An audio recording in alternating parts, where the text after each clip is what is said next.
Kapag si Yahweh ating kinalimutan at tayo ay bumaling sa mga Diyos-Diyosan, sapagkat ang kayamanan po ay nagiging Diyos-Diyosan po yan.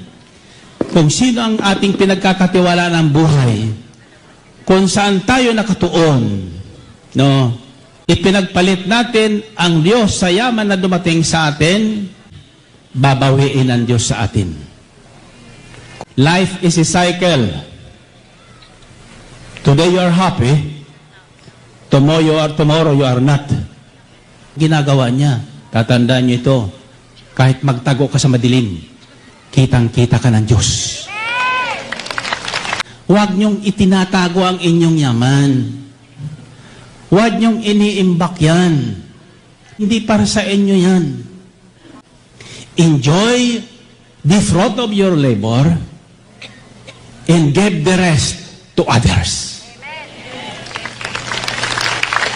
Mamigay kayo. Sabi ng Panginoon, huwag kayo matatakot mamigay, huwag kayo matatakot maubusan, sapagkat maubusan man kayo ng kayamanan dito sa balat ng lupa, mayroon naman tatanggap